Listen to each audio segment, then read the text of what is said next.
Hello and नमस्कार दोस्तों। अ, इस लेक्चर में हम कवर करने वाले हैं परीक्षा वाणी का चैप्टर नंबर 2, जो कि है बेसिकली उत्तराखंड का ऐतिहासिक अध्ययन। और उत्तराखंड का ऐतिहासिक अध्ययन जो है हम बेसिकली करते हैं 3 पार्ट्स में।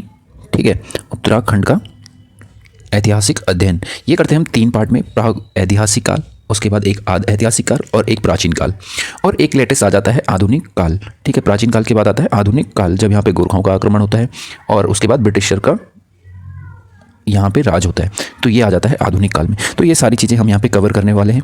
300 प्लस क्वेश्चंस हमने यहाँ पे इस चैप्टर के बाद, आप इस वीडियो को देखने के बाद आप यहाँ पे 300 प्लस क्वेश्चंस ईजीली बना लेंगे, ये हमारा दावा है। और अगर आप नोट्स बनाते हैं साथ में तो बहुत ही बेहतरीन, वरना हम ये पीडीएफ आपके साथ शेयर कर देंगे और हैंड रिटन नोट्स भी हम अलग से आपको प्रोवाइड करवा देंगे। अगर आप कंटिन्यूटी बनाए रखते हैं तो डेफिनेटली फ़ायदा होने वाला है आपको। तो देखते हैं यहाँ पे जो प्रमुख लेख मिले हैं या गुफाएं हैं उनके बारे में। सबसे पहले प्राग ऐतिहासिक काल से रिलेटेड क्या क्या चीज़ें हमें उत्तराखंड में मिलती हैं, तो इसमें सबसे पहला नंबर आता है लाखू गुफा का। तो ये बेसिकली है कहाँ पे, तो जो लाखू गुफा है ये है अल्मोड़ा में, और इसकी खोज करी थी अल्मोड़ा में है, MP जोशी साहब ने करी थी 1968 में, दलबैंड बाड़ी छीना के पास में। अगर पूछ लिया जाता है कि लाखू गुफा किस नदी के तट पर है, तो ये है सुयाल नदी के तट पर। इतना आपको ध्यान रखना है। ओके, इसके बाद ये पूछ लिया जा सकता है कि लाखू गुफा में क्या चीज़ प्राप्त हुई है, तो ये ध्यान रखना है कि लाखू गुफा में मानव व पशुओं के रंगों से सजे हुए चित्र मिले हैं। ठीक है, तो मानवों के चित्र मिले हैं और पशुओं के चित्र मिले हैं। ठीक है, पशुओं के चित्र मिले हैं कहाँ पे, लाखू गुफा में। ओके, उसके बाद अगर देखते हैं यहाँ पे मानव को अकेला व समूह में नृत्य करते हुए दिखाया गया है। तो मानव या तो अकेला डांस कर रहा है, ठीक है, या तो ग्रुप में डांस कर रहा है। कहाँ पे, लाखू गुफा में। ओके, नेक्स्ट बात करते हैं लोथाव, जो कि है अगेन अल्मोड़ा में। देखिए यहाँ पे हम एक चीज़ देखते हैं कि जो अल्मोड़ा है ना, अल्मोड़ा डिस्ट्रिक्ट और चमोली डिस्ट्रिक्ट, तो ये 2 बहुत ही इंपॉर्टेंट डिस्ट्रिक्ट्स हैं जो कि हमारे प्राग ऐतिहासिक काल में जितने भी गुफाएं मिली हैं इनके परिप्रेक्ष्य में अगर बात की जाए तो लोथाव अगेन ये है अल्मोड़ा में। और यहाँ पे क्या क्या मिला है ये देखते हैं। सबसे पहले जो लोथाप में मिला है यह है मानव को शिकार करते हुए यहाँ पे दिखाया गया है। लोथाप में मानव को शिकार करते हुए दिखाया गया है, ठीक है, और प्लस हाथ में हाथ डालकर नृत्य करते हुए भी यहाँ पे मानव को दिखाया गया है, हाथों में हाथ डालकर नृत्य करते हुए भी। तो बेसिकली जो लोहे होता है ना, इसे गढ़वाली में इसका मतलब होता है खून। ठीक है, इसका मतलब होता है खून, जो कि हमारा ब्लड होता है। ठीक है, तो देखो अब इस चीज़ से रिलेट करेंगे आप कि जो लोहे होता है वो होता है खून। तो खून किसका हो रहा होगा, ठीक है, आदमी का तो नहीं हो रहा होगा, तो किसका हो रहा होगा, मानव शिकार कर रहा होगा किसी जानवर का। ठीक है, तो मानव को शिकार करते हुए लोथाप में दिखाया गया है, जो कि अल्मोड़ा में हाथों में हाथ डालकर नृत्य करते हुए दिखाया गया। इतना सफिशिएंट है लोथाप के बारे में। उसके बाद नेक्स्ट देखते हैं जो कि है पेटशाल अल्मोड़ा। ओके, पेटशाल अल्मोड़ा या पूना कोट भी इसी का नाम है, या पूना कोट, पूना कोट।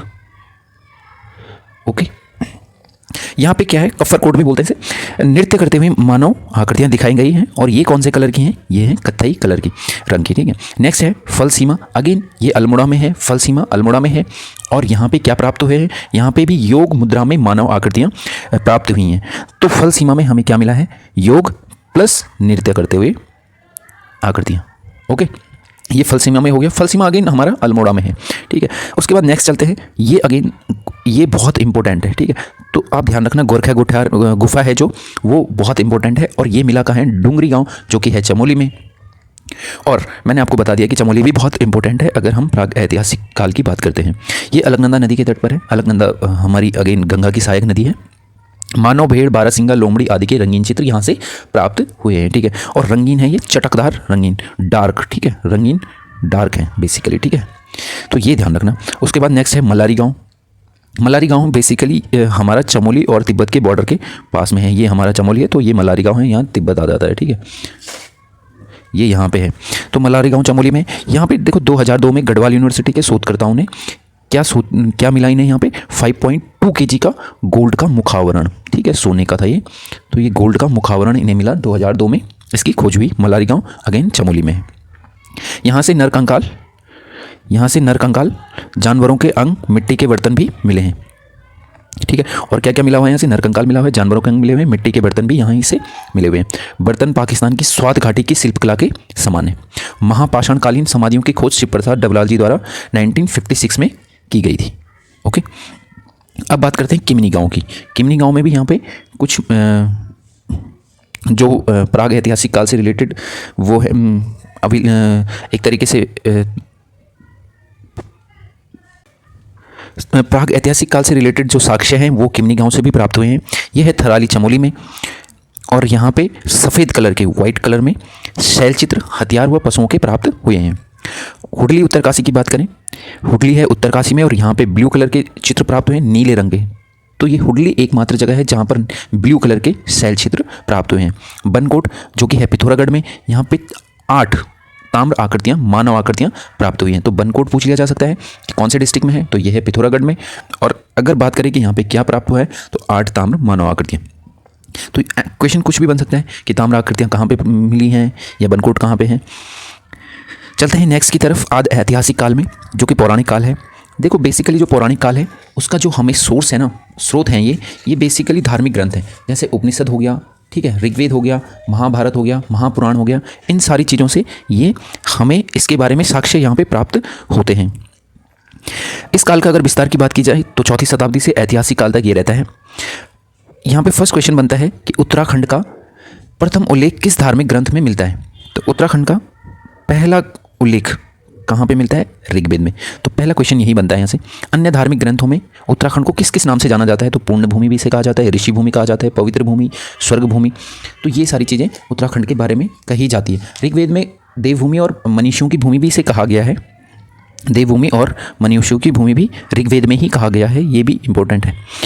ऐतरेय ब्राह्मण में उत्तर कुरु, स्कंद पुराण में मानसखंड व केदारखंड, ठीक है, मानसखंड का जिक्र होता है गुमाओं के लिए और केदारखंड का जिक्र होता है गढ़वाल के लिए। पुराणों में संयुक्त क्षेत्र को उत्तरखंड, ब्रह्मपुर या खसदेश कहा जाता है। बेसिकली यहाँ पे ये खस प्रजाति के लोगों का ही देश था, ये एरिया था, तो इसलिए खसदेश भी इसे कहा जाता है। बौद्ध साहित्य जो कि पाली भाषा में लिखित है, जो कि पाली भाषा में है, उनमें उत्तराखंड को क्या कहा गया है, तो उसमें कहा गया है हिमवंत। तो ये काफ़ी इंपॉर्टेंट है, बौद्ध साहित्य में उत्तराखंड को हिमवंत कहा गया है। नेक्स्ट बात कर लेते हैं गढ़वाल क्षेत्र की।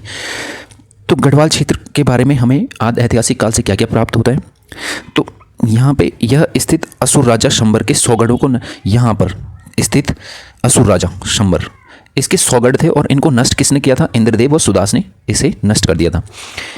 इसी क्षेत्र के प्राणा गाँव में, एक गाँव का नाम है प्राणा गाँव, ठीक है, जब प्रलय के बाद सप्तऋषियों ने यहाँ पे अपने प्राणों की रक्षा करी और सृष्टि की पुनर्रचना यहीं से मानी जाती है। ओके, और कुबेर की राजधानी अलकापुरी, ठीक है, कुबेर और मनु का निवास स्थान भी अलकापुरी में ही था, जिसे कि मनुष्यों का आदि पूर्वज माना जाता है। तो ये भी अलकापुरी में ही था, कि जो कि गढ़वाल क्षेत्र के ही अंतर्गत आता है। ब्रह्मा जी के मानस पुत्रों का निवास स्थान भी यही था, ठीक है, निवास स्थल भी यही था। गणेश गुफा, नारद गुफा, मुचकुंद गुफा, स्कंद गुफा, ये सारी हैं बद्रीनाथ के पास। एंड अगेन हमारा जो बद्रीनाथ है वो है चमोली डिस्ट्रिक्ट में, और चमोली डिस्ट्रिक्ट है गढ़वाल में। तो इसका भी हमें धार्मिक ग्रंथों में उल्लेख मिलता है। वशिष्ठ गुफा, वशिष्ठ कुंड, वशिष्ठ आश्रम, ये सब हैं टिहरी गढ़वाल में, विसोन पर्वत पर, और अगेन टिहरी गढ़वाल है गढ़वाल डिस्ट्रिक्ट में। इसका भी हमें जिक्र मिलता है महाभारत काल में, ठीक है। सितोंसु पट्टी है जो कि है देवप्रयाग में। यहाँ पे माना जाता है कि माता सीता ने क्या किया था, यहीं से पृथ्वी में समाई थी माता सीता, और हर साल यहाँ पे मनसार का मेला लगता है देवप्रयाग में। भगवान राम ने भी अंतिम समय में तपस्या करी थी, ये भी देवप्रयाग में ही है। लक्ष्मण जी ने तपोवन में, ठीक है, और लक्ष्मण जी ने कौन सी जगह पर तपस्या करी थी, तो ये है तपोवन, जो कि आता है टिहरी गढ़वाल में। ये क्वेश्चन प्रीवियस ईयर में पूछा जा चुका है, तो इम्पोर्टेंट क्वेश्चन है, ठीक है। महाभारत का वन पर्व में उल्लेखित है, महाभारत का वन पर्व है, उसमें किस जगह का उल्लेख मिलता है, तो इसमें उल्लेख मिलता है हरिद्वार से केदारनाथ तक के बीच पड़ने वाले स्थलों का वर्णन इसमें किया गया है, ठीक है। तो इसे भृगतुंग के नाम से भी इसे, सॉरी फॉर डिस्टर्बेंस, तो हम थे यहाँ पे हरिद्वार और केदारनाथ पे, ठीक है। इनका वर्णन मिलता है हमें महाभारत के वन पर्व में। उसके बाद नेक्स्ट देखते हैं, इस क्षेत्र में लोमश ऋषि के साथ पांडवों के आने का उल्लेख भी मिलता है। तो गढ़वाल में लोमश ऋषि के साथ पांडवों के आने का उल्लेख भी मिलता है। उसके बाद यहाँ पे कौन सी जातियों का निवास था, तो यहाँ पे किरात या पुलिंद जाति के लोग रहा करते थे। पुलिंद राजा थे सुबाहु, और इनकी राजधानी थी श्रीनगर, जो कि गढ़वाल क्षेत्र में है। इसने पांडवों की ओर से युद्ध किया था। ओके, महाभारत में पांडवों की ओर से युद्ध किया था किसने, पुलिंद राजा सुबाहु ने, जिसकी राजधानी थी श्रीनगर में। राजा विराट की राजधानी थी विराटगढ़ी, राजा विराट की राजधानी थी विराटगढ़ी। और आगे चलकर इन्हीं राजा विराट की पुत्री का विवाह हो जाता है अभिमन्यु से, जो कि पांडव पुत्र अर्जुन, जो कि पांडव पुत्र होते हैं, अर्जुन के पुत्र होते हैं बेसिकली, इनका नाम था उत्तरा, इनकी पुत्री का नाम था उत्तरा, और इनका विवाह होता है अभिमन्यु की पुत्र के अभिमन्यु जो कि अर्जुन का पुत्र है उनके साथ। और यहाँ पे दो प्रसिद्ध विद्यापीठ थे, बद्रिकाश्रम और कर्णाश्रम। इनका यहाँ पे जिक्र मिलता है, बद्रिकाश्रम और कर्णाश्रम। तो ये क्वेश्चन डायरेक्टली पूछा जाता है कि बद्रिकाश्रम या कर्णाश्रम किससे संबंधित थे, तो ये थे बेसिकली शिक्षा से संबंधित। ठीक है, ये शिक्षा से संबंधित थे दोनों। ओके, उसके बाद अगर बात करें कर्णाश्रम की, तो कर्णाश्रम में चक्रवर्ती सम्राट भरत, जिनके नाम से हमारे देश का नाम भारत पड़ा हुआ है, इनका यह जन्म स्थल था। उसके बाद ये क्वेश्चन पूछा हुआ है प्रीवियस ईयर का कि ये कौन सी नदी के तट पर है, तो ये है मालनी नदी के तट पर। यदि आपसे पूछ लिया जाए कि कोटद्वार कौन सी नदी के तट पर है, तब मतलब वो ये सही आंसर नहीं है। ठीक है, क्योंकि कई लोग कंफ्यूज कर जाते हैं कि कोटद्वार में ही कर्णाश्रम है, लेकिन कर्णाश्रम 10 किलोमीटर दूर है कोटद्वार से। तो कर्णाश्रम जो है वो बेसिकली मालनी नदी के तट पर है, और जो हमारा कोटद्वार है वो है खोह नदी के तट पर। ठीक है, तो ये खोह नदी के तट पर है, तो ये कंफ्यूज मत करना, ये खोह नदी के तट पर है। ओके, वर्तमान में कर्णाश्रम का नाम चौका घाट है। ओके, और कालिदास जी ने अपनी अभिज्ञान शाकुंतलम जो लिखी हुई है उसकी रचना उन्होंने यहीं पर की थी। ओके, नेक्स्ट देखते हैं। कुमाऊं क्षेत्र शुरुआत में केवल चंपावत के आसपास था। अब कुमाऊं क्षेत्र, गढ़वाल का तो हमने पढ़ लिया, गढ़वाल में के बाद हम पढ़ते हैं कुमाऊं क्षेत्र। कुमाऊं क्षेत्र के बारे में कहते हैं कि पहले ये चंपावत के आसपास था। ठीक है, चंपावत ये है इधर उधम सिंह नगर, और ये नैनीताल। ओके, और यहाँ पर बॉर्डर शेयर करता है हमारा नेपाल के साथ।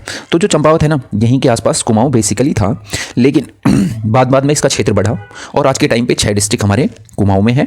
पिथौरागढ़ हो गया, चंपावत हो गया, बागेश्वर हो गया, उधम सिंह नगर, नैनीताल और अल्मोड़ा। मानस खंड में कूर्मांचल इसे कहा गया था, जो कि कूर्मांचल प्योरली संस्कृत का शब्द है। बाद में ये प्राकृत में कुमयू होता है, कुमु होता है, और हिंदी में अभ्रंश होकर कुमाऊं यह हो जाता है। तो अभी इसे कुमाऊं क्षेत्र कहा जाता है। कुमाऊं का सर्वाधिक उल्लेख किस पुराण में मिलता है, तो ये है हमारा स्कंद पुराण। यक्षों के निवास की पुष्टि भी यहीं से मिलती है। यहाँ पे है चाखन देवी मंदिर जो कि अल्मोड़ा में है, ये यक्षों के निवास की पुष्टि करता है। सबसे प्रसिद्ध नाग है नाग मंदिर, जो कि नागाओं के यहाँ पे होने की पुष्टि करता है। तो ये है बेनीनाग पिथौरागढ़ में, और बेनीनाग पिथौरागढ़ में। ओके, उसके बाद प्रमुख लेख की बात करें, लेख कहाँ कहाँ से मिले हैं, तो एक लेख मिला है कालसी से, कालसी जो कि है टोंस और यमुना नदी के संगम पर, और ये है हमारा देहरादून में। ओके, देहरादून में हमारा कालसी है कब का ये अशोक का लेख, ये है 257 BC का। ओके, अशोक से संबंधित है।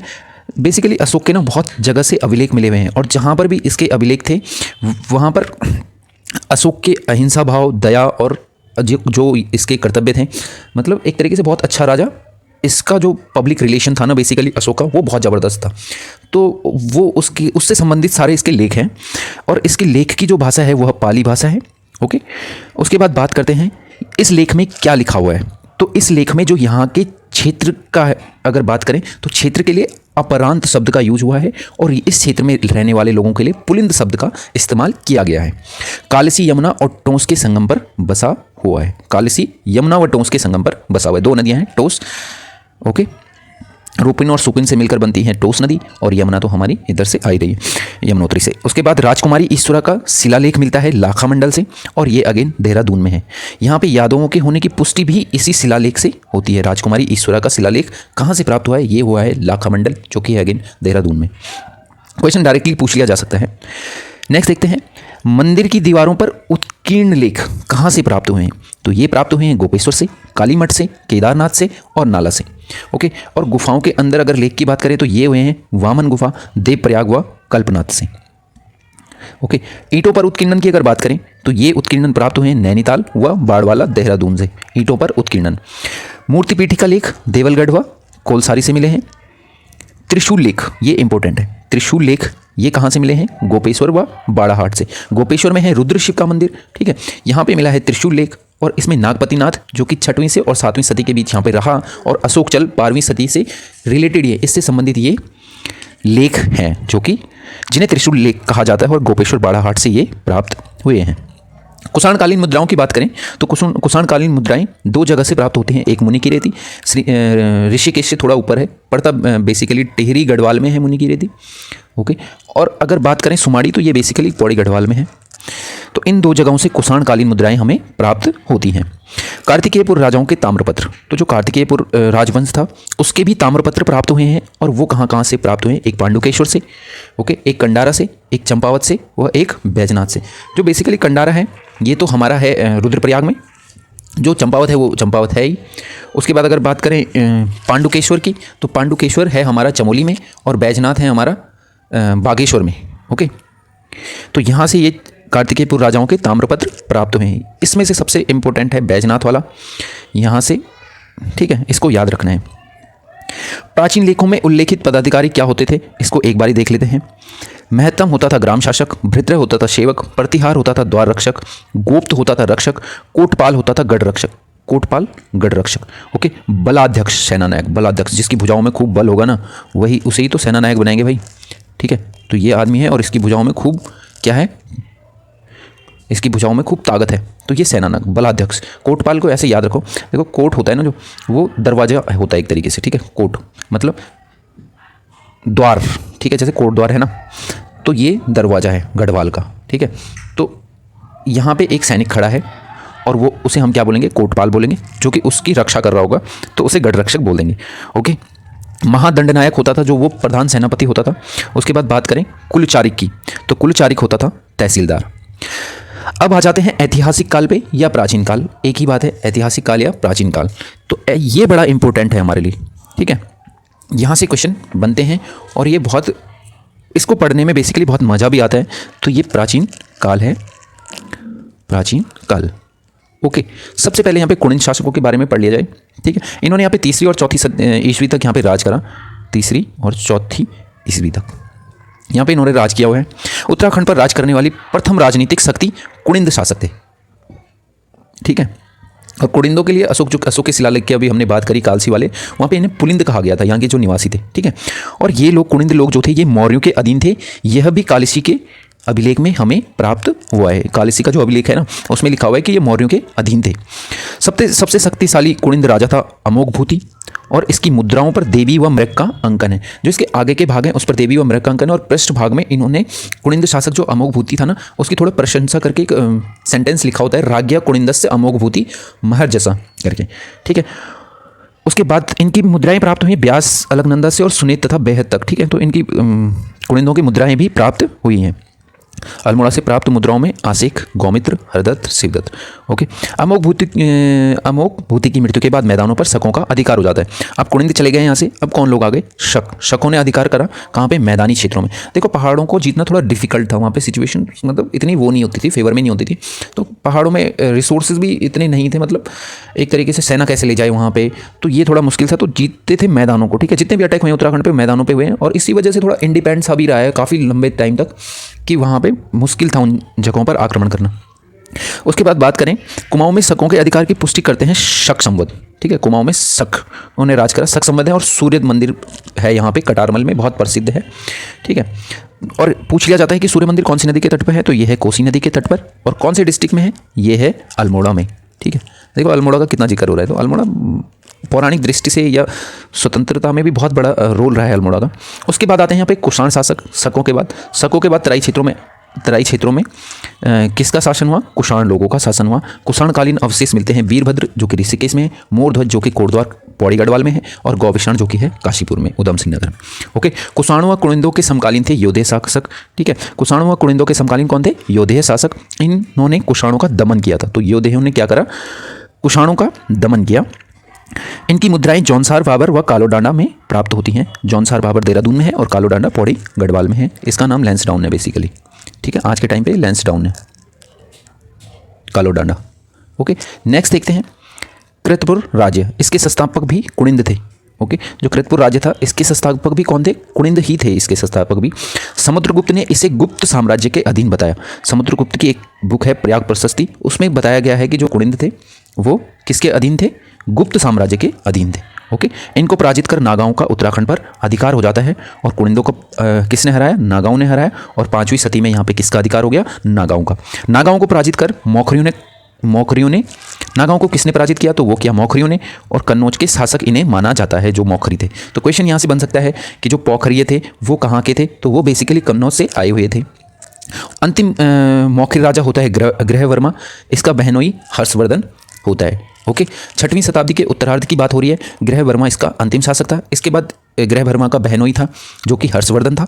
ये इसने बेसिकली एक पर्वतीय राजकुमारी से शादी करी थी, विवाह किया था इसने, और हर्षचरित में इसका वर्णन मिलता है। उत्तराखंड में हर्षवर्धन, इसको पढ़ लेते हैं।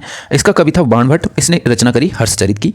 समकालीन चीनी यात्री आया था ह्वेनसांग, याद कैसे करें, ह्वेनसांग और हर्षवर्धन, ख से ही दोनों शुरू हो रहे हैं। तो हर्षवर्धन कब आया था, ह्वेनसांग, जो कि था चीनी यात्री। अब इसने हरिद्वार गया ये उस टाइम पे, और इसने उसका उल्लेख किया है। तो हरिद्वार के बारे में इसने क्या कहा है, ह्वेनसांग ने उत्तराखंड को कहा पोली-हिमो-पुलो।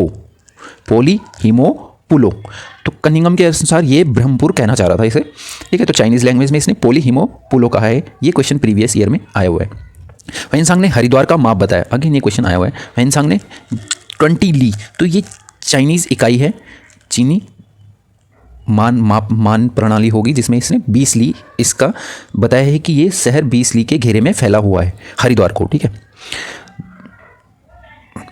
उसके बाद यहाँ पे आते हैं पौरव वंश, जो कि होता है 6वीं शताब्दी की बात है। प्रमुख शासक इसमें थे विष्णुवर्मन प्रथम व द्वितीय, ब्रशवर्मन, अग्रिवर्मन, द्वितीयवर्मन। तो पौरव वंश में विष्णुवर्मन होते हैं, विष्णुवर्मन प्रथम व द्वितीय, ब्रशवर्मन होते हैं, अग्रिवर्मन होते हैं, द्वितीयवर्मन होते हैं, ठीक है। ये 6वीं शताब्दी की बात है। तो अब कैसे याद रखें, थोड़ा सा, अब शायद ये आपको दिख रहा होगा। देखो, मैंने एक ट्रिक बनाई है, क्यों शक करता है गोलू, पैर तोड़ देते तेरे, ठीक है। और यहाँ पे नाक और मुख भी कर देना, ठीक है। अब देखो कैसे याद रखना है। क्यों शक करता है गोलू, क्यों से आएगा कुणिंद, इस क से आएगा कुणिंद, शक ने तो पूरा राज करा। उसके बाद आते हैं कुषाण, उसके बाद गोलू से आते हैं गौविषाण, उसके बाद नाग आते हैं, उसके बाद आते हैं मौखिर, और उसके बाद आते हैं पौरव। ओके, और तोड़ देते से हमारा कोई मतलब नहीं है। तो देखिए, क से क्या आता है कुणिंद, फिर शक, फिर कुषाण, फिर गौविषाण। ओके, उसके बाद आते हैं नागा, फिर मौखिर, और फिर पौरव। ओके, तो इसे आप याद रख लीजिएगा एज यू विश, जैसा भी आपको सही लगता है। अगर आपने याद कर रखा है तो आप अपने तरीके से रखिए। उसके बाद नेक्स्ट देखते हैं कार्तिकेयपुर राजवंश। ये काफ़ी उत्तराखंड के पॉइंट ऑफ व्यू से अगर बात की जाए तो इम्पोर्टेंट है। कार्तिकेयपुर राजवंश शुरू होता है 700 से 1330 तक चलता है। उत्तराखंड का प्रथम ऐतिहासिक राजवंश, ओके, राजवंश था, ऐतिहासिक राजवंश प्रथम। ये मूलतः अयोध्या के थे, ऐसा लक्ष्मी दत्त जोशी जी का मानना है। ये सूर्यवंशी थे, ऐसा बद्रीदत्त पांडे जी का मानना है। राजभाषा थी इनकी संस्कृत, और लोक भाषा थी पाली। ये पूछ लिया जा सकता है कि कार्तिकेयपुर या कत्यूरी वंश के शासकों की राजभाषा क्या थी, तो ये थी संस्कृत, और लोक भाषा थी पाली। कार्तिकेयपुर राजाओं ने इनके आदि पुरुष थे, ये थे राजा शालिवाहन। और इनकी राजधानी कहाँ पे रही, तो जोशीमठ, जो कि चमोली में है, यहाँ पे शुरुआती 300 साल तक रही। उसके पश्चात ये अपनी राजधानी को ले आते हैं बागेश्वर बैजनाथ में। और इनका पहला शासक, इस राजवंश की स्थापना किसने करी थी, तो ये करी थी वसंत देव ने। ये कहाँ से प्राप्त होता है, कहाँ पता चला है, ये लिखा हुआ है बागेश्वर लेख में। अभी मैंने बताया था बागेश्वर में, कंडारा में, पांडुकेश्वर में और चंपावत में हमें लेख मिले हुए हैं। तो ये लिखा हुआ है कि इनके जो पहले राजा थे वसंत देव, जिन्होंने कत्यूरी या कार्तिकेयपुर राजवंश की स्थापना करी थी, वो थे वसंत देव। बागेश्वर लेख से हमें प्राप्त होता है। उपाधि इन्होंने परम भट्टारक महाधिराज की, परमेश्वर की उपाधि इन्होंने धारण करी थी। तीसरा इनका राजा होता है खरपर देव, जो कि खरपर देव वंश की स्थापना करता है। ओके, यहाँ पे जो बागेश्वर लेख है ना, ये लिखे गए हैं कुटिला लिपि में, ये भी याद रख लेना, पूछा जा सकता है बागेश्वर लेख कौन सी लिपि में लिखे गए हैं, तो ये लिखे गए हैं कुटिला लिपि में। ओके, उसके बाद खरपर देव वंश की स्थापना करते हैं खरपर देव महाराज जी की। कन्नौज के राजा यशोवर्मन के ये समकालीन थे। ओके, खरपर देव के पुत्र होते हैं कल्याणराज और कल्याणराज के पुत्र होते हैं त्रिभुवन राज। तो कल्याणराज के बारे में बहुत कुछ नहीं मिलता, लेकिन त्रिभुवन राज के बारे में 2 चीज़ें याद रखनी है। एक तो इन्होंने किरात पुत्रों से संधि करी थी, किरात पुत्रों से संधि हो गई, और एक हो गया कि इन्होंने व्याघ्रेश्वर महादेव मंदिर में भूमि दान दी थी। ठीक है, भूमि दान, 2 पॉइंट यहाँ पे अगर आप याद रख सकते हैं तो। ओके, धर्मपाल का आक्रमण व निम्बर वंश। अब क्या होता है, नालंदा अभिलेख में बताया गया है कि बंगाल के एक शासक थे जिन्होंने गढ़वाल पर आक्रमण किया था। इनका नाम था धर्मपाल। ओके, कहाँ से मिलता है, यहाँ पे देखो लिखा हुआ है धर्मपाल ने गढ़वाल पर आक्रमण किया है। ये कहाँ से पता चलता है? नालंदा अभिलेख से। इसी के साथ खरप्रदेव वंश का अंत हो जाता है और यहाँ पे निम्बर वंश का स्थापित होता है। बेसिकली जो निम्बर था, एक आदमी था, उसने पालों से, जो धर्मपाल था उसकी हेल्प से लेकर आक्रमण तो धर्मपाल ने करा, लेकिन निम्बर को यहाँ पे सत्ता दे दी और इन दोनों ने संधि करके यहाँ पे निम्बर वंश की स्थापना करी। निम्बर जो थे वो शैव मतावलंबी थे, शिव भगवान को मानने वाले पाल शासकों से इन्होंने संधि करी थी। जागेश्वर में विमानों का निर्माण भी निम्बर ने ही करवाया था। ठीक है, निर्माण किसका? विमानों का निर्माण जागेश्वर में ये निम्बर ने करवाया था। निम्बरदेव का पुत्र होता है इष्टगण। इष्टगण निम्बरदेव का पुत्र होता है। इष्टगण से रिलेटेड क्या क्या बातें हैं? पहला तो ये पहला आदमी था इष्टगण जिसने पूरे उत्तराखंड को एक सूत्र में बांधने का प्रयास किया था।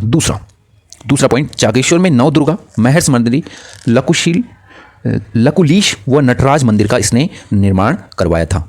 ओके, फिर इसका पुत्र होता है, इष्टगण का पुत्र होता है ललित सूर। ललित सूर को कहा जाता है कि इसने धरती के उद्धार के लिए 12 अवतार के समान इसे बताया गया है। पांडुकेश्वर के जो ताम्रपत्र है उसमें ललित सूर का जिक्र होता है और उसमें ललित सूर के लिए कहा गया है कि यह धरती के उद्धार के लिए 12 अवतार के समान है। ओके, ललित सूर के पुत्र होते हैं भूदेव साहब। और भूदेव साहब के बारे में दो बातें हैं यहाँ पे। पहली बात कि इन्होंने बौद्ध धर्म का विरोध किया था भूदेव साहब ने, और बैजनाथ मंदिर के निर्माण में सहयोग करवाया था। तो बस ये दो बातें हमें ध्यान रखनी है भूदेव साहब के बारे में। उसके बाद एक वंश और आता है सड़ोलादित्य वंश, जिसकी स्थापना करते हैं इच्छरदेव महाराज जी। और इच्छरदेव के बाद शासक होते हैं देशदेव, पद्मदेव, सुभिक्षिराज देव। ओके, तो इस इच्छरदेव को काफ़ी विद्वान व्यक्ति माना जाता है। आदिगुरु शंकराचार्य का आगमन होता है उत्तराखंड में 800 ईस्वी के आसपास। कार्तिकेयपुर राजवंश के समय में उत्तराखंड में आए आदिगुरु शंकराचार्य जी। तब यहाँ पे बौद्ध धर्म अपने पीक पे था। बद्रीनाथ, केदारनाथ मंदिरों का पुनरुद्धार करवाया। इस क्षेत्र से बौद्ध धर्म के प्रभाव को समाप्त करने में योगदान इन्होंने दिया आदिगुरु शंकराचार्य जी ने, और हिंदू धर्म को पुनर्जागृत किया इन्होंने। ठीक है, पुनर्जागृत, ठीक है, किसने करा? आदिगुरु शंकराचार्य जी ने। ओके, आदिगुरु शंकराचार्य जी ने इसे पुनर्जागृत करा हिंदू धर्म को, और बौद्ध धर्म इस यहाँ पे पीक पे था उस समय। इन्होंने ज्योतिर्मठ की स्थापना करी और 820 ईस्वी में इन्होंने अपने प्राण त्याग दिए केदारनाथ में। अभी रिसेंटली मोदी जी वहाँ पे, हमारे प्राइम मिनिस्टर साहब, इनकी एक मूर्ति की अनावरण करके वहाँ पे आए हुए हैं, तो ये करंट अफेयर्स में भी आ सकता है। तो केदारनाथ में इन्होंने प्राण त्याग दिए 820 ईस्वी में। उसके बाद बात करते हैं मध्यकाल की। कत्यूरी शासक। ओके, कत्यूरी शासक की अगर बात करें तो इनकी जानकारी का स्रोत क्या है? लोक गाथाओं में कत्यूरी शासकों का जिक्र होता है, और जो जागर लगाए जाते हैं उनमें भी कत्यूरी शासकों का जिक्र यहाँ पे मिलता है। कुछ समय बाद कई शाखाओं में कत्यूरी बट गए थे। ओके, इस वंश की प्रमुख शाखाएं थीं अस्कोट के रजवार, डोटी के मल, और आसंती देव ने कत्यूर राजवंश में अपना राज्य स्थापित किया था। आसंती देव ने भी एक वंश चलाया था। ठीक है, आसंती देव वंश। ओके, राजधानी जोशीमठ से रणचूल कोट कौन लेके आया था? रणचूला कोट लेके आया था आसंती देव। उसके बाद इस वंश का अंतिम शासक होता है ब्रह्मदेव, जो कि एक अत्याचारी व कामुक शासक इसे माना जाता है। जागरों में इसे वीरमदेव या वीरदेव के नाम से पुकारा जाता है। किसे? ब्रह्मदेव को। ठीक है, आसंती देव वंश के अंतिम शासक को। 1398 में तैमूर लंका हरिद्वार पर आक्रमण के साथ इस वंश का समापन हो जाता है। 1398 में समाप्त हो चुका है आसंती देव वंश। कुमाऊं का चंद वंश। मैं यहाँ पे एक चीज़ आपको क्लियर कर दूं कि जो कुमाऊं का चंद वंश है और गढ़वाल का परमार वंश है, उस पर हम डेडिकेटेडली वीडियो बनाएंगे। और वो ना बेसिकली उत्तराखंड में दो ही वंशों ने, चंद वंशों ने कुमाऊं पे और परमार वंश ने बेसिकली गढ़वाल पे राज किया है। तो इस पे जितनी भी डिटेल्स हैं वो सब हम उस वीडियो में कवर करेंगे। तो अभी सिर्फ हमने फैक्ट को और मेन चीज़ों को ऐड किया है जो कि परीक्षा वाणी में है और एग्जाम के पॉइंट ऑफ व्यू से बहुत इंपॉर्टेंट है। तो अभी ये देख लेते हैं, बाकी डिटेल वीडियो हमारी इन दोनों वंशों पे आएगी। ओके, तो कुमाऊं का चंद वंश के संस्थापक होते हैं सोमचंद साहब।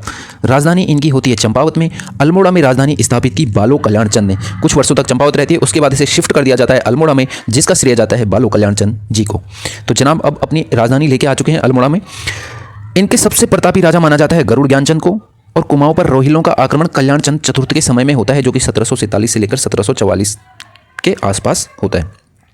इस आक्रमण में पंवार शासक प्रदीप शाह ने कुमाऊं की मदद करी थी। अब देखो, कुमाऊं में चल रहा है पंवार वंश, ओके, परमार भी बोलते हैं और पवार भी बोलते हैं, तो पवार वंश बोलते हैं। तो पवार वंश चल रहा है। इसके शासक थे यहाँ पे गढ़वाल में शासन कर रहे थे पवार वंश के प्रदीप शाह। इन्होंने कुमाऊं में मदद करी थी, ठीक है, कल्याणचंद चतुर्थ को, जब रोहिलाओं का आक्रमण हुआ था। कल्याणचंद चतुर्थ का प्रसिद्ध कवि था कवि शिव, जिसकी रचना है कल्याण चंद्रोय। रुद्रचंद्र द्वारा रचित ग्रंथ त्रिवेणी धर्म निर्णय उषा रुद्र गौदय, ये रुद्रचंद बेसिकली जो था ये अकबर का समकालीन था, ठीक है, ये अकबर का समकालीन था। और माना जाता क्या है कि जो बेसिकली आज का रुद्रपुर है ना, इसकी स्थापना भी रुद्रचंद्र ने ही करी थी। और माना जाता है कि ये चंद वंश का पहला राजा था जिसने तराई क्षेत्रों पर अधिकार किया था। रूपचंद्र द्वारा रचित सैनिक शास्त्र पक्षी आखेट पर आधारित है। चंद्रों का राज्य चिन्ह था गाय, ये इंपॉर्टेंट है। चंद्रों का राज्य चिन्ह क्या था?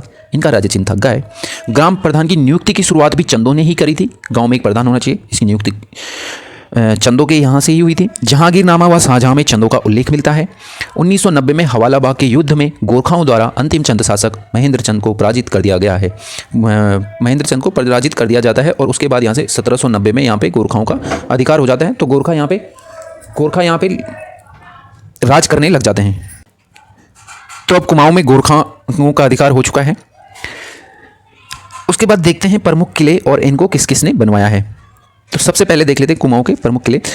खगमरा का किला बनवाया है भीष्मचंद जी ने, जो कि अल्मोड़ा में है। इंपॉर्टेंट है, खगमरा का किला किसने बनवाया? तो ये भीष्मचंद जी ने बनाया, अल्मोड़ा में है। लाल मंडी का किला कल्याणचंद जी ने बनाया, ये अल्मोड़ा में है। मल्ला महल को बनाते हैं रुद्रचंद्र जी, जो कि अल्मोड़ा में है।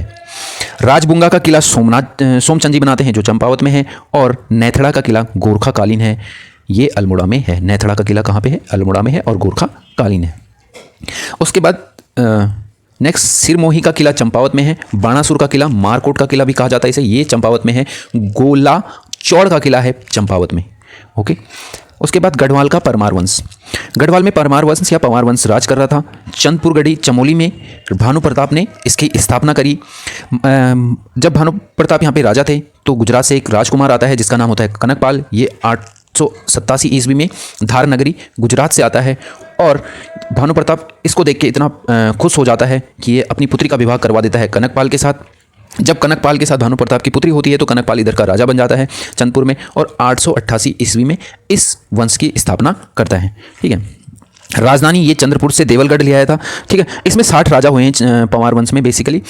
तो बहुत सारों का डिटेल नहीं मिलता, लेकिन जो इसके 37वें राजा थे, 37वें नंबर पे जो राजा थे अजयपाल, ये बहुत एक तरीके से महत्वाकांक्षी और बहुत सैन्य शक्ति वाले राजा थे, जिन्होंने 52 गढ़ थे बेसिकली गढ़वाल में। तो इन्होंने एक पे तो ये खुद राज कर रहे थे, तो इन्होंने बाकी 51 को मिला के अपने अधीन कर लिया था। और उसके बाद ही इसे गढ़वाला कहा जाने लगा अजयपाल को, और इस क्षेत्र का नाम गढ़वाल पड़ा। तो ये देवलगढ़ ले आए थे अपनी राजधानी 1512 ईस्वी में, और फिर देवलगढ़ से श्रीनगर 1517 ईस्वी में अजयपाल ही राजधानी को श्रीनगर शिफ्ट कर देते हैं देवलगढ़ से। अजयपाल पवार वंश के 37वें राजा थे। इन्हीं ने कत्यूरी शासकों से स्वर्ण सिंहासन छीना था। शाह लगाने वाले प्रथम शासक थे बलभद्र शाह। तो इसी में आगे जाके पवार वंश में बलभद्र शाह होते हैं, और ये शाह की उपाधि लगाते हैं, जो कि लोधी वंश से इन्हें मिली होती है। शाहजहां का आक्रमण होता है 1635 में। इनके सेनापति होते हैं, शाहजहां के सेनापति होते हैं नवजात खां। ये आक्रमण करते हैं। तब यहाँ पे राजा होते हैं पृथ्वीपति शाह, और इनकी संरक्षिका इनकी माता होती है कर्णावती, जो इनकी संरक्षिका होती है। तो ये बेसिकली क्या करवाते हैं कि जो शाहजहां के सैनिक थे, जिनको लीड कर रहे थे नवजात खां, उनके नाक कटवा देती हैं। तो कर्णावती क्या करती हैं, महारानी कर्णावती, जो कि संरक्षिका थी पृथ्वीपति शाह की, ये इनके नाक कटवा देती हैं। और जब नाक कटवा देती हैं तो इनको मतलब कि महारानी को, कर्णावती को नकटी नाम से भी नाकटी रानी के नाम से भी जाना जाने लगता है। यही पृथ्वीपति शाह क्या करते हैं, दारा शिकोहा के पुत्र होते हैं सुलेमान शिकोहा। औरंगजेब का बड़ा भाई था ना, तो औरंगजेब का भतीजा हुआ, मतलब ये सुलेमान शिकोहा। इसको शरण देते हैं पृथ्वीपति शाह 1658 में। ये इंपॉर्टेंट क्वेश्चन है, रिसेंटली लोअर पीसीएस में पूछा गया था। गढ़वाल पर गोरखाओं का आक्रमण। अब यहाँ पे गोरखाओं की बात आती है। गोरखाओं ने पहला आक्रमण करा 1791 में। ओके, तो जब 1791 में गोरखा आक्रमण करते हैं यहाँ पे, तो यहाँ पे राजा होते हैं प्रद्युमन शाह। ठीक है, जो कि 1786 से यहाँ पे गद्दी संभाल रहे होते हैं। पहले ये कुमाऊं में होते हैं, वो डिटेल में हम जब पवार वंश की बात कर रहे होंगे तो ये वहाँ पे बता रहे होंगे। तो अभी देख लेते हैं कि 1786 में क्या हुआ।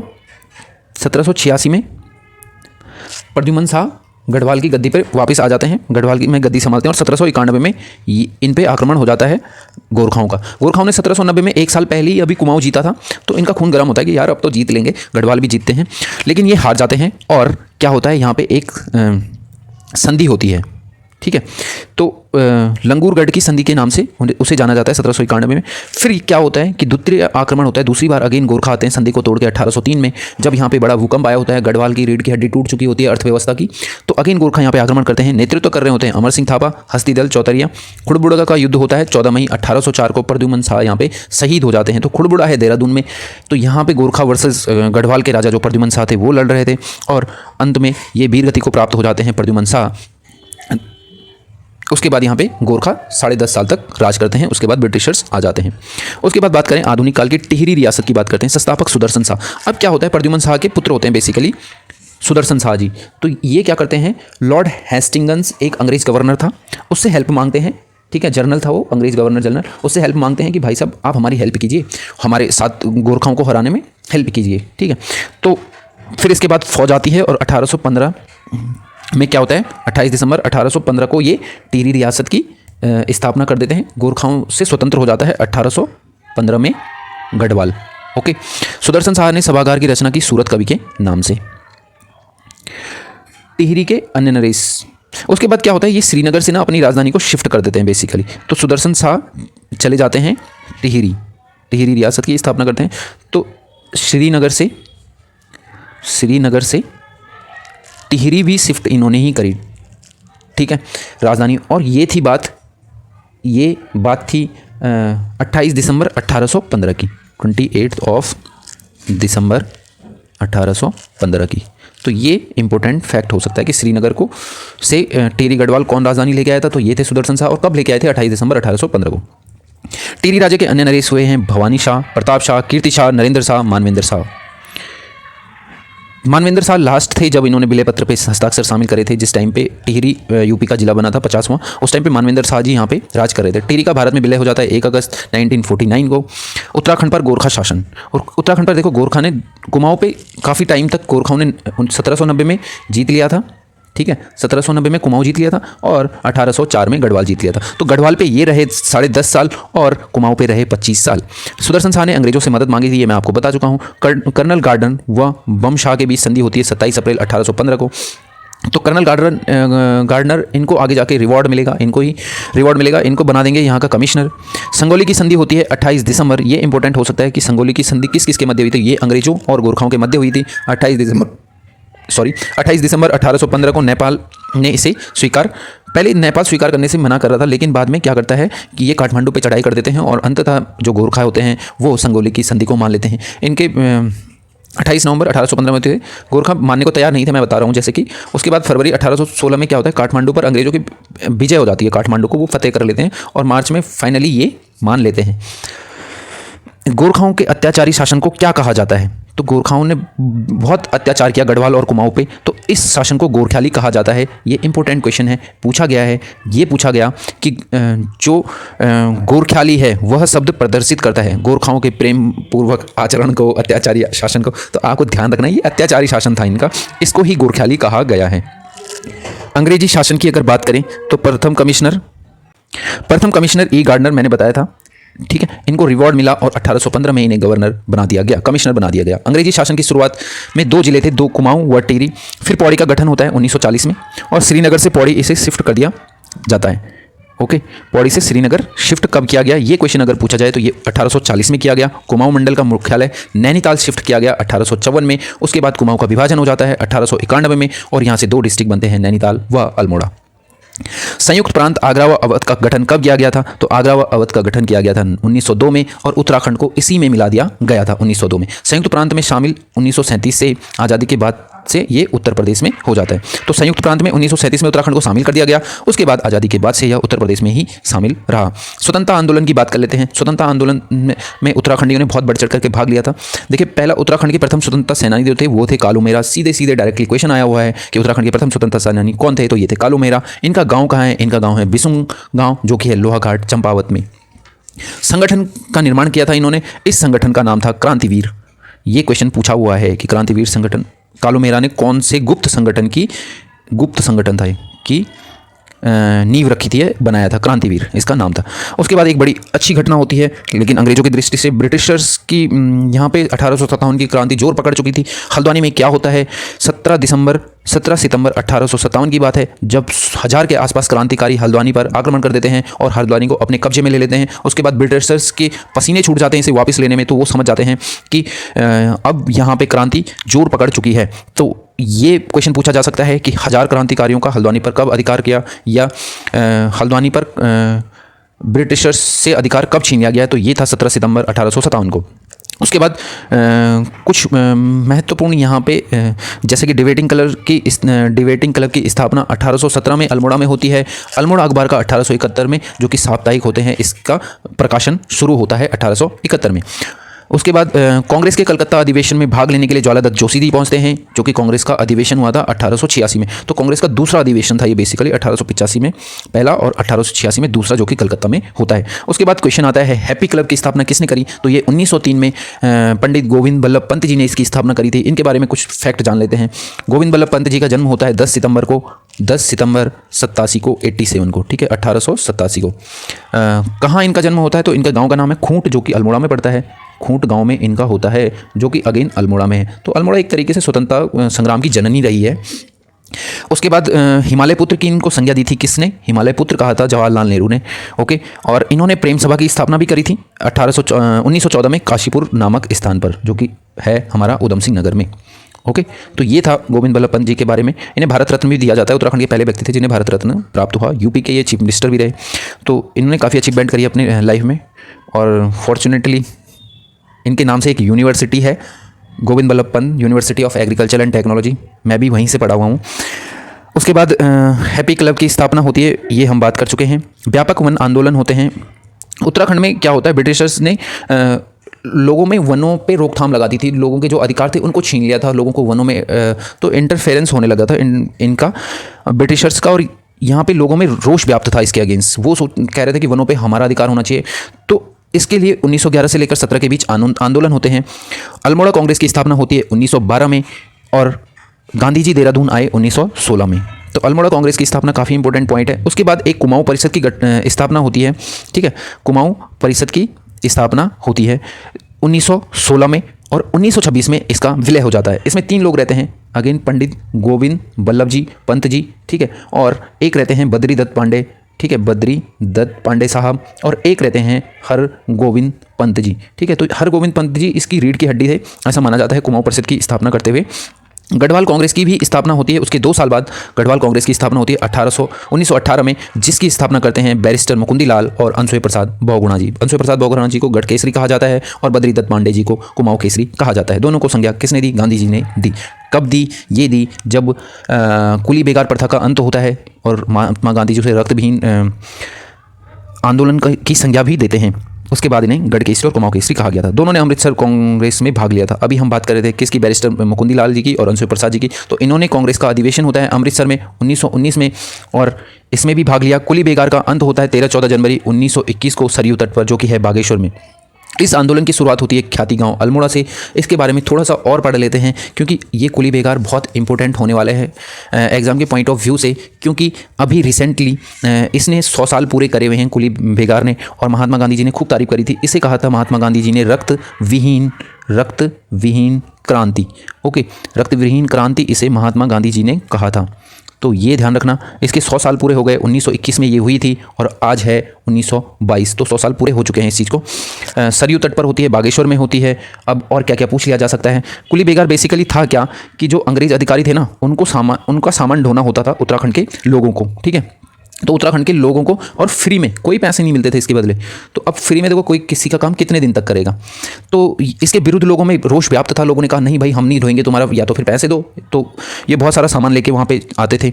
तो इसकी शुरुआत होती है ख्याड़ी गाँव, जो अल्मोड़ा से है, लेकिन अंत होता है यहाँ पे 13-14 जनवरी को। उत्तरायणी का मेला लगता है सरयू तट पर बागेश्वर में। वहाँ पे सब लोग, इसका जो प्रधान होता है या गांव का मुखिया होता था, उसे रजिस्टर मेंटेन करने पड़ते थे। उन रजिस्टरों को लेकर 40,000 के आसपास लोग वहाँ पे पहुँचते हैं, और सारे के सारे जो रजिस्टर थे, जितना रिकॉर्ड था, जिनकी ड्यूटी लगती थी ना लोगों की कि आज वो ले जाएगा, आज फलाना ले जाएगा, तो उन सब रजिस्टरों को इन्होंने सरयू में बहा दिया था।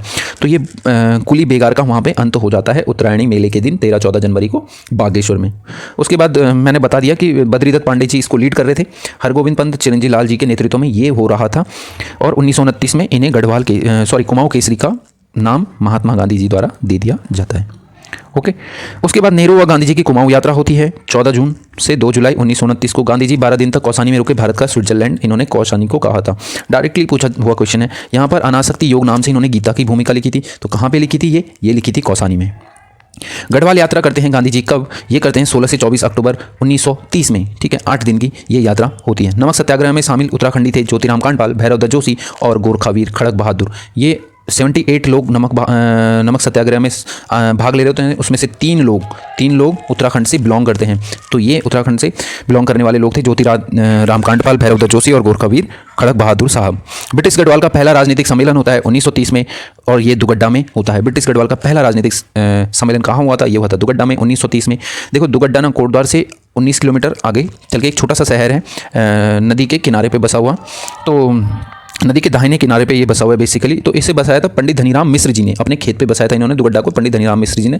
उसके बाद होता है पेशावर कांड बहुत ही इंपॉर्टेंट है एग्जाम के पॉइंट ऑफ व्यू से। 23 अप्रैल 1930 को पेशावर कांड होता है, जिसमें निहत्थे अफगान आंदोलनकारियों पर गोली चलाने से इनकार कर देते हैं। कौन? ये होते हैं, इनके लीडर होते हैं चंद्र सिंह गढ़वाली जी मना कर देते हैं। और कौन सी रेजिमेंट थी? ये थी गढ़वाल राइफल्स 2/18। स्पेशली पूछा गया है, डायरेक्टली यही पूछा गया कि कौन सी रेजिमेंट थी। गढ़वाल दिवस मनाने की घोषणा होती है यहाँ पर मोतीलाल नेहरू जी द्वारा। बहुत खुश हो जाते हैं वो चंद्र सिंह गढ़वाली के इस डिसीजन के बाद। उसके बाद एक और कांड होता है जिसे बोलते हैं गाड़ोदिया स्टोर डकैती कांड। ये होता है 1930 में। इससे संबंधित व्यक्ति थे भवानी सिंह रावत जी और ये भी दुगड्डा से ही बिलोंग करते हैं। नाथूराम इनके गांव का नाम है, नाथूपुरा इनके गांव का नाम है, दुगड्डा के पास में है। चनौदा सोमेश्वर अल्मोड़ा में गांधी आश्रम की स्थापना होती है। कब होती है? ये होती है 1937 में और शांतिलाल त्रिवेदी जी इसकी स्थापना करते हैं 1937 में। आश्रम को जब भारत छोड़ो आंदोलन जोर पकड़ने लग गया तो इस आश्रम को बंद करा दिया गया ब्रिटिशर्स द्वारा 2 सितंबर 1942 में। उसके बाद भारत छोड़ो आंदोलन शुरू हुआ। इसमें क्या क्या रोल रहा वो देखते हैं। अगस्त 1942 में शुरू होता है। देवघाट गोलीकांड में हीरामणि जी, हरिदत्त कृष्ण जी, बद्रीदत्त कांडपाल जी शहीद हो जाते हैं। देवघाट गोलीकांड में कौन कौन लोग शहीद हुए थे ये क्वेश्चन पूछा जा सकता है। उसके बाद होता है यहाँ पे सालम गोलीकांड 25 अगस्त 1942 को। टीका सिंह जी व नरक सिंह धानत जी शहीद हो जाते हैं। उसके बाद सल्ट गोलीकांड होता है 5 सितंबर, टीचर्स डे होता है 5 सितंबर को। 1942 में ये हुआ था। गंगाराम व खीमादेव जी शहीद हो जाते हैं। घायल चूड़ामणि जी और बहादुर सिंह जी घायल रहते हैं उस टाइम पे, लेकिन कुछ दिन बाद ये भी अपने देह को त्याग कर शहीद हो जाते हैं। कुमाऊं का बारदोली कहा था सल्ट। ठीक है, कुमाऊं का बारदोली कहा जाता है सल्ट को, जो क्या आता है अल्मोड़ा डिस्ट्रिक्ट में। ये बेसिकली बॉर्डर पे है कुमाऊं के और गढ़वाल के। शहीद स्मृति दिवस भी यहीं पर मनाया जाता है। खुमार क्षेत्र में ये 5 सितंबर को मनाया जाता है। सिलांगी जो गढ़वाल में है, राष्ट्रीय विद्यालय खोला सदानंद कुकरेती जी ने इसी टाइम पे जब राष्ट्रीय भारत छोड़ो आंदोलन जोर पकड़ रहा था। ताड़ीखेत में प्रेम विद्यालय की भी स्थापना करी देवकी नंदन जी पांडे जी द्वारा और भगीरथ पांडे जी ने। ताड़ीखेत में प्रेम विद्यालय किसने खोला? ये क्वेश्चन बन सकता है। अल्मोड़ा नगर पालिका परिषद पर तिरंगा फैलाया था, ये फैलाया था बिश्नी देवी ने और बिश्नी देवी शाह ने। अल्मोड़ा नगर पालिका पर तिरंगा किसने फैलाया था? तो अब देखो ये ना बहुत इंपॉर्टेंट है। बिश्नी देवी शाह का नाम आपको याद रखना है, ये बड़ा इंपॉर्टेंट नाम है। इन्होंने ब्रिटिशर्स के अगेंस्ट काफ़ी मतलब ये एक तरीके से उत्तराखंड में महिलाओं को लीड करने वाली लेडी थी बिश्नी देवी शाह। इनके साथ थे कुंती वर्मा, जीवंती मंगला और रेवती जी। और फरवरी 1932 में 8 महिलाओं को फतेहगढ़ जेल भेज दिया था ब्रिटिशर्स ने। उसके बाद कुंती देवी जो वर्मा थी इनके समूह में थी, उनको क्या हुआ था, ब्रिटिश ने बोला था तुम जिंदा पकड़ो या मुर्दा पकड़ो, इस लेडी को पकड़ के लाओ। तो इसका मतलब आप अंदाज़ा लगा सकते हैं कि ये कितनी पावरफुल लेडी थी। इन्होंने अंग्रेजों के नाक में कितना दम करके रखा होगा उस टाइम पे। देश सेवा संघ से महिलाएं कौन कौन सी महिलाएं जुड़ी हुई थी इसको देखते हैं। मालती देवी जी थी और विद्या देवी, कुंती देवी जी, सरस्वती देवी और भागीरथी जी। इन्होंने क्या किया था? इन्होंने बेसिकली रेल संपत्ति को नुकसान पहुंचाया था और इसके एवज में इन्हें क्या हो गया था, 15 साल की जेल की सज़ा भुगतनी पड़ी थी। गांधी जी की शिष्या, यहाँ से क्वेश्चन बनता है, इसे इंपॉर्टेंट में डाल दीजिए। गांधी जी की शिष्या हैं सरला बहन। इन्होंने 1941 में, इनका कैथरीन हाई लामन इनका मूल नाम है, डायरेक्टली मूल नाम पूछा जाता है सरला बहन का। और ये ब्रिटिश से आई थी। कौसानी में लक्ष्मी आश्रम की इन्होंने स्थापना की और इन्हीं की प्रेरणा से महिलाओं को आत्मनिर्भर या स्वरोजगार के दिशा में कार्य करने के लिए तुलसी देवी जी ने नारा दिया था, रो नहीं आगे बढ़ो। सर्वोदय का प्रचार प्रसार किया कमला व बसंती देवी जी ने। ये दोनों बहनें भी बिलोंग करती थी आश्रम से, लक्ष्मी आश्रम से, जिसकी स्थापना सरला बहन ने की थी, जो कि गांधी जी की शिष्या थी। गांधी जी की दूसरी विदेशी शिष्या थी मीरा बहन और इनका वास्तविक नाम था मैंडलिन स्लैंड। और इन्होंने ऋषिकेश में पशुलोक नामक स्थान, पशुलोक की स्थापना की थी। ओके। अल्मोड़ा अखबार बंद हो जाता है, इसका तत्कालिक कारण क्या होता है? तत्कालिक संपादन कर रहे होते हैं बद्रीदत्त पांडे, और इसका तत्कालिक कारण होता है बंद करने का कि इन्होंने एक गजल के जरिए क्या कर दिया था, वार कर दिया था। अंग्रेजी कमिश्नर था एक उस पर, ठीक है, अंग्रेजी कमिश्नर पे वॉर कर दिया था गजल के जरिए, तो उसे बुरा लगा होगा भाई, उसने बंद करवा दिया।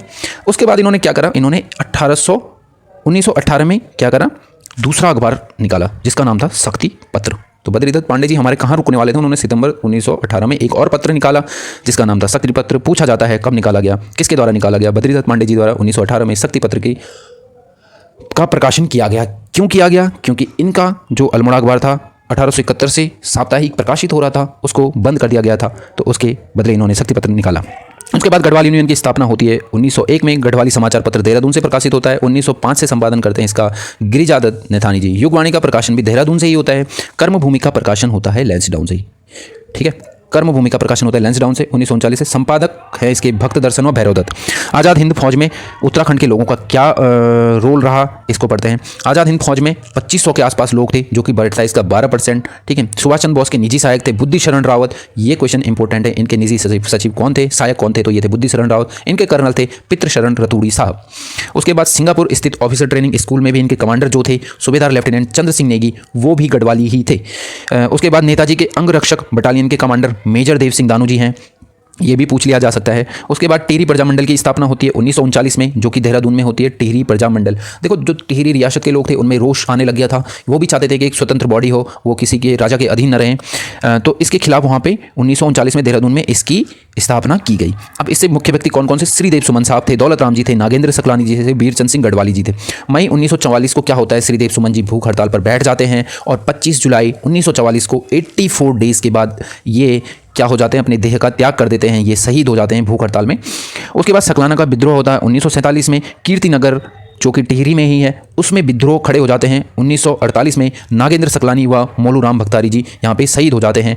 और तब राजा जो कि वहाँ पे मानवेंद्र शाह जी थे, मानवेंद्र शाह जी, इनको समझ में आ जाता है कि अब पानी सर के ऊपर होने लग गया, तो ये विलय पत्र में हस्ताक्षर कर देते हैं। और फाइनली 1 अगस्त 1949 को यह जो कि टिहरी रियासत था, ये मिल जाता है किसमें?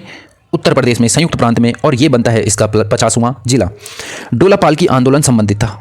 डोला पालकी आंदोलन बेसिकली था क्या, जो सवर्ण जाति के लोग थे उनका दूल्हा तो डोला और पालकी ले जाने में दूल्हे को तो इजाज़त थी कि दूल्हा और दुल्हन को इजाज़त थी कि उनको डोला पालकी में ले जाए, लेकिन जो दलित लोग थे उनको अलाउ नहीं था कि उनके जो दूल्हा या दुल्हन है वो भी पालकी या डोलका का यूज़ करे। तो जयानंद भारती जी ने इसके खिलाफ आवाज़ उठाई और उन्होंने यह आंदोलन चला है, डोला पालकी आंदोलन, ठीक है। 1930 के आसपास चला। दलितों से रिलेटेड था, क्वेश्चन पूछा हुआ है कि डोला पालकी आंदोलन किससे संबंधित है, तो ये है दलितों शिल्पकारों से। सबसे पहले हरिप्रसाद टमटा जी 1911 में दलितों के लिए शिल्पकार शब्द का प्रयोग करते हैं 1911 में। उसके बाद होता है सड़क आंदोलन 1940 में। उद्देश्य होता है गरुड़ से कर्णप्रयाग व पौड़ी से लैंसडाउन तक का सड़क निर्माण करवाना, ठीक है। उस टाइम पे ब्रिटिशर्स रूल कर रहे थे। तो उसके बाद एक और इम्पोर्टेंट आता है, भ्रष्टाचार को उजागर करने वाला एक कनकटा बैल आंदोलन था, भ्रष्टाचार के खिलाफ था। अल्मोड़ा के लमगड़ा गांव में बड़ियार रेत में ये चलाया गया था। बेसिकली होता क्या था कि बीमा मिलता था, तो कान काट के फिर दोबारा उसका बीमा खा लिया लोगों ने। तो ऐसा ऐसा भ्रष्टाचार हुआ जब, तो लोगों ने कहा कि यार ये तो गलत है। फिर उन्होंने उस बैल को बहुत सारी जगह घुमाया, दिल्ली भी लेके, ऐसा बुक में लिखा हुआ है। तो यहाँ पर भ्रष्टाचार को उजागर किया, ओके। और इस भ्रष्टाचार को उजागर किसने करा? इस भ्रष्टाचार को उजागर करा था उत्तराखंड संघर्ष वाहिनी ने, ठीक है। उसके बाद कोटा खर्रा आंदोलन, ये था भूमिहीनों को भूमि प्रदान, ये किसानों द्वारा चलाया जा रहा था। कोटा खर्रा ये भी पूछा जा चुका है। कोटा खर्रा आंदोलन भूमिहीनों को भूमि प्रदान करने संबंधी था और किसानों द्वारा चलाया जा रहा था। तो उसके बाद एक आता है नशा नहीं रोजगार दो, ये नारा किसने दिया? तो ये दिया उत्तराखंड संघर्ष वाहिनी ने 1984 में। कुमाऊं व गढ़वाल विश्वविद्यालय के लिए भी अलग से आंदोलन हुए और फाइनली यहाँ पे 2 यूनिवर्सिटीज़ बनती है। कुमाऊं यूनिवर्सिटी जिसका हेडक्वार्टर होता है नैनीताल में, और गढ़वाल यूनिवर्सिटी जिसका हेडक्वार्टर है श्रीनगर में। उसके बाद पृथक राज्य हेतु हुए आंदोलनों की अगर हम बात करें तो भारतीय राष्ट्रीय कांग्रेस का विशेष अधिवेशन चलता है 5 से 6 मई को 1938 श्रीनगर में। पहली बार गढ़वाल और कुमाऊं को मिलाकर एक राज्य बनाने की मांग की गई। यहीं पर पहली बार क्या हुआ था, जब कुमाऊं और गढ़वाल को मिलाकर एक राज्य बनाने की मांग हुई थी। इस अधिवेशन में जवाहरलाल नेहरू जी अध्यक्ष थे और विजयलक्ष्मी पंडित भी यहाँ पे शामिल थी। एक और बनता है गढ़देश सेवा संघ 1938 में बनता है ये, और इसकी स्थापना करते हैं श्रीदेव सुमन साहब, और बाद में इसका नाम चेंज हो जाता है, ये हो जाता है हिमालय सेवा संघ। उत्तराखंड के पर्वतीय भूभाग को विशेष वर्ग में रखने की भी मांग की गई 1946 में बद्रीदत्त पांडे जी द्वारा। गढ़वाल और कुमाऊं के भूभाग को अलग भौगोलिक इकाई के रूप में गठित करने की मांग अंशुय प्रसाद बहुगुणा जी द्वारा। ये थॉट मतलब अंशुय प्रसाद बहुगुणा जी का था। उसके बाद बद्रीदत्त पांडे जी ने इसे 1946 में यहाँ पे रखा। पर्वतीय विकास जन समिति, इसका निर्माण होता है 1950 में। उद्देश्य इनका क्या होता है कि जो हिमाचल व उत्तराखंड है ना, उसको मिला के एक राज्य बना दिया जाए, क्योंकि हिमाचल भी पर्वतीय है और उत्तराखंड भी पर्वतीय राज्य है। मानवेंद्र शाह द्वारा आंदोलनों की शुरुआत 1957 में। अब विलय पत्र पे साइन हो चुके हैं। मानवेंद्र शाह जी टिहरी रियासत में रहे नहीं है, तो उन्होंने भी इसको अलग राज्य की मांग को सपोर्ट करना शुरू कर दिया। पर्वतीय राज्य परिषद 24 और 25 जून इसकी स्थापना होती है पर्वतीय राज्य परिषद की 1967 रामनगर में। अध्यक्ष होते हैं दया कृष्ण पांडे जी, उपाध्यक्ष होते हैं गोविंद मेहरा शाह, महासचिव होते हैं नारायण दत्त सुंदरयाल जी। पुनर्गठन होता है इसका 1973 में। प्रताप सिंह नेगी व नरेंद्र सिंह बिष्ट जी इसमें शामिल हो जाते हैं, जो कि उस टाइम पे सांसद होते हैं। इसका नया नाम बनता है पृथक पर्वतीय राज्य परिषद, और ये इससे रिलेटेड बात थी। उसके बाद पर्वतीय विकास परिषद एक आता है, जिसका गठन होता है 1969 में, और राज्य सरकार द्वारा क्षेत्र के विकास के लिए इसका गठन किया जाता है। कुमाऊं राष्ट्रीय मोर्चा 3 अक्टूबर 1970 कम्युनिस्ट पीसी जोशी जी द्वारा इसका गठन किया जाता है, कुमाऊं राष्ट्रीय मोर्चा द्वारा का। उत्तरांचल परिषद 1972 में नैनीताल में इसका गठन होता है। दिल्ली में वोट क्लब पर ये धरना देने जा रहे थे। धरना देना इन्होंने दिया था। 1973 में दिल्ली चलो का नारा इन्होंने दिया था। 1973 में दिल्ली चलो का नारा किसने दिया था? ये दिया था उत्तरांचल परिषद में, जो कि बनी थी 1972 में, और नैनीताल में इसकी स्थापना हुई थी। बद्रीनाथ से वोट क्लब दिल्ली तक इनका रैली होनी थी, तो इसका नेतृत्व किसने किया था? प्रताप सिंह नेगी जी ने, जो कि सांसद थे। उसके बाद उत्तराखंड युवा परिषद बनता है 1976 में, और 1978 में ये लोग क्या करते हैं? संसद का घेराव करते हैं। उसके बाद उत्तराखंड राज्य परिषद बनता है 1969 में। त्रिपन सिंह नेगी जी जो कि सांसद होते हैं जनता सरकार के, इनके द्वारा ये बनाया जाता है। पर्वतीय जन विकास सम्मेलन 24-25 जुलाई को 1969 में चलता है, 79 में चलता है, 79 में चलता है। इसी सम्मेलन में उत्तराखंड क्रांति दल का गठन हुआ था। तो जो उत्तराखंड क्रांति दल है, इसके प्रथम अध्यक्ष बनते हैं देवकी नंदन पंत जी, और 8 जिलों तक को मिलाकर ये अलग राज्य बनाने की बात कर रहे होते हैं, इनका लक्ष्य होता है। उसके बाद एक आता है ऑल इंडिया स्टूडेंट फेडरेशन। इनकी साइकिल यात्रा होती है 1984 में। 900 किलोमीटर की ये साइकिल यात्रा होती है। उसके बाद उत्तराखंड क्रांति दल का विभाजन हो जाता है 1987 में, जो कि बनी थी 1979 में, 79 में बनी थी, ठीक है। और यहाँ पे अध्यक्ष बनते हैं काशी सिंह ऐरी जी। ये तब उस टाइम पे युवा नेता थे। आज के टाइम पे 2022 के जो चुनाव हैं, इसमें यूकेडी ने फिर से घोषणा करी है कि हमारे जो अध्यक्ष होंगे वो काशी सिंह ऐरी जी को पुनः इन्होंने अध्यक्ष बनाया। तो अब शायद वो बूढ़े हो गए होंगे, उस टाइम पर ये बड़े युवा नेता थे। इसी वर्ष पहली बार उत्तराखंड को हरिद्वार में शामिल करने की मांग की गई थी, और राष्ट्रपति जी को ज्ञापन सौंपा गया था। ये बात है 1987 की, ओके। तो और उसके बाद 28 दिसंबर 1988 को तो ये हरिद्वार अलग जिला बनी जाता है ना, 1988 में हरिद्वार का गठन हो जाता है, इधर आ जाते हैं, ठीक है। त्रिवेंद्र पंवार का संसद में पत्र बम, तो त्रिवेंद्र पंवार जी संसद में पत्र बम फेंकते हैं। ये फेंकते हैं 23 अप्रैल 1987 को। भाजपा का अल्मोड़ा में सम्मेलन होता है 1987 में, ये बहुत इंपॉर्टेंट है। यहाँ पे अध्यक्षता कर रहे होते हैं लाल कृष्ण आडवाणी जी। भाजपा ने पर्वतीय क्षेत्रों को अलग राज्य का दर्जा देने की बात इसमें मानी, और उत्तराखंड न बल्कि उत्तरांचल इसका नाम होगा, ये बात इन्होंने यहाँ पे स्वीकार करी। अल्मोड़ा का सम्मेलन था, याद रखना, 1987 में था। अध्यक्षता कौन कर रहे थे? लाल कृष्ण आडवाणी जी कर रहे थे, और किसका था? भाजपा का, ठीक है। उसके बाद नेक्स्ट देखते हैं, उत्तरांचल उत्थान परिषद बनता है 1988 में। सोबन सिंह जीना जी द्वारा ये बनाया जाता है। एक और है उत्तराखंड संयुक्त संघर्ष समिति। इसका गठन होता है 1989 में, 89 में दिल्ली में इसका गठन होता है। द्वारिका प्रसाद उनियाल जी इसके मुख्य होते हैं। जो बेसिकली संयुक्त संघर्ष समिति थी, इसका दिल्ली में गठन किया गया। इसमें 3 या 4 और समितियां थी, जिनका जैसे कि एक हो गया उत्तराखंड जन परिषद हो गया, उत्तराखंड रक्षा मंच हो गया, युवा जनता दल हो गया। ये सब लोग मिलके क्या करा, इन्होंने उत्तराखंड संयुक्त संघर्ष समिति बना दी उत्तराखंड अलग राज्य की मांग करने के लिए। उसके बाद क्या होता है, यूपी के विधानसभा में पहली बार पृथक राज्य के लिए कौन प्रस्ताव रखते हैं? तो ये है जसवंत सिंह बिष्ट जी, जो कि यूकेडी के विधायक थे। 1990 में इन्होंने प्रस्ताव रखा यूपी के विधानसभा में कि भाई साहब हमें अलग राज्य दे दीजिए। उत्तराखंड मुक्ति मोर्चा की स्थापना होती है 1991 में। उत्तराखंड मुक्ति मोर्चा 1991 में, ठीक है।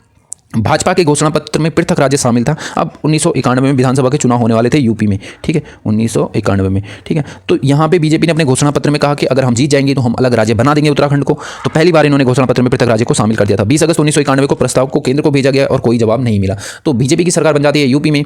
कल्याण सिंह जी मुख्यमंत्री होते हैं, और 20 अगस्त 1991 को ये भेजते हैं सेंट्रल गवर्नमेंट को। सेंटर में होते हैं कांग्रेस वहाँ सेंटर से कोई जवाब आता है नहीं, ठीक है। तो ये पेंडिंग चला जाता है फिर से। उसके बाद यूकेडी का पहला ब्लू प्रिंट आता है 1992 में। गैरसैंण को राजधानी बनाने की यूकेडी बात करती है, और इसका नाम गैरसैंण का ये चंद्रनगर रख देते हैं। चंद्रनगर ये चंद्र सिंह गढ़वाली जी के सम्मान में ये चंद्रनगर इसका नाम रख देते हैं। संयुक्त उत्तराखंड राज्य मोर्चा की स्थापना होती है 1994 में बहादुर राम टमटा जी के द्वारा। उसके बाद एक और पार्टी बनती है उत्तराखंड पीपुल्स फ्रंट, 1994 में बनता है। रमाशंकर कौशिक की रिपोर्ट आनी होती है। देखो रमाशंकर कौशिक ये बहुत इंपॉर्टेंट है। कौशिक रिपोर्ट आई, ठीक है। कौशिक रिपोर्ट कब आई? ये आई थी मई 1994 में, ठीक है। यूपी में मुलायम सिंह की सरकार आ चुकी थी, कल्याण सिंह जी सरकार से हट चुके थे, ठीक है।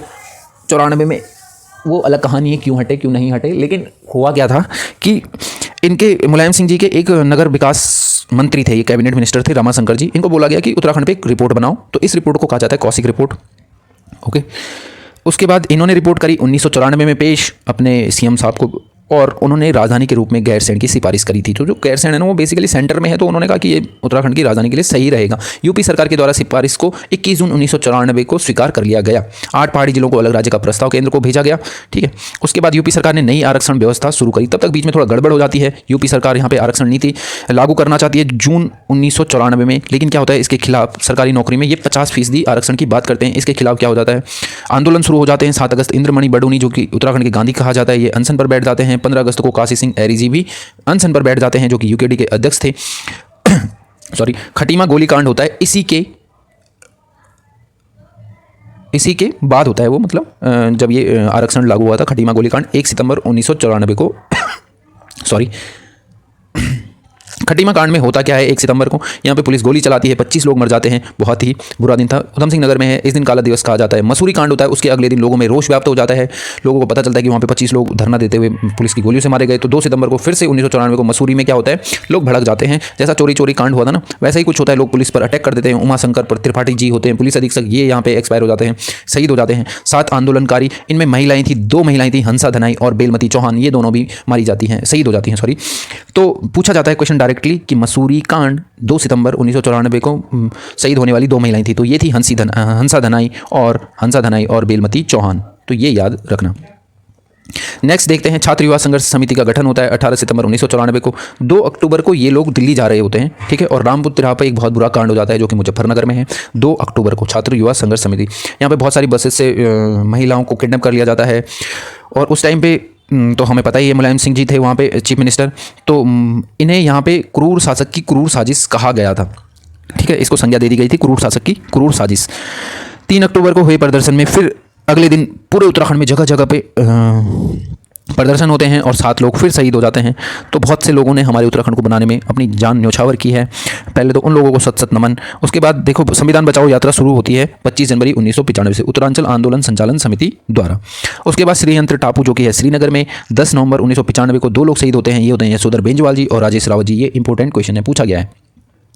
नए राज्य का निर्माण की घोषणा हो जाती है 15 अगस्त 1996 को लाल किले की प्राचीर से। ये कर देते हैं प्रधानमंत्री एचडी देवगौड़ा साहब, वहाँ पे प्रधानमंत्री होते हैं। तो पहली बार ये नए राज्य निर्माण की घोषणा कर देते हैं। उत्तर प्रदेश पुनर्गठन विधेयक आता है 2000 में और लोकसभा में पेश होता है 27 जुलाई को, और उसके बाद लोकसभा से पारित हो जाता है 1 अगस्त 2000 को।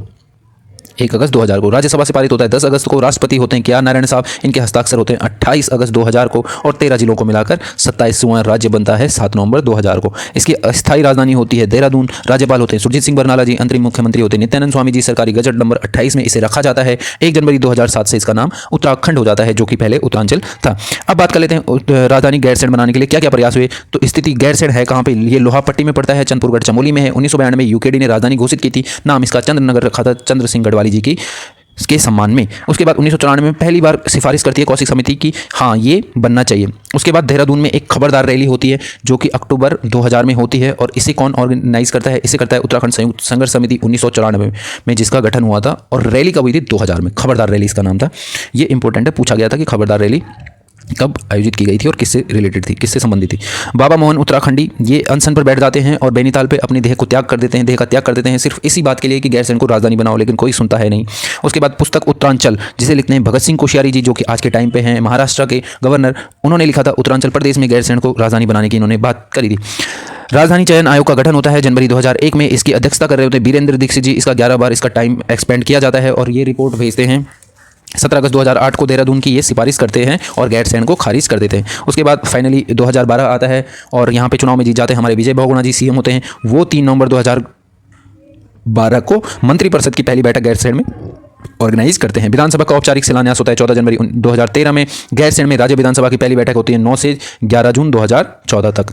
नए विधानसभा भवन की पहली बैठक होती है 17 से 18 नवंबर 2016 तक। गैरसैंण ग्रीष्मकालीन राजधानी घोषित होती है 4 मई 2020 को। ये क्वेश्चन इंपॉर्टेंट है कि गैरसैंण को ग्रीष्मकालीन राजधानी कब घोषित किया गया? 4 मार्च 2020 को। ठीक है, तो यहीं तक था। Thank you. अब ये वन लाइनर को नेक्स्ट में हम कवर करेंगे।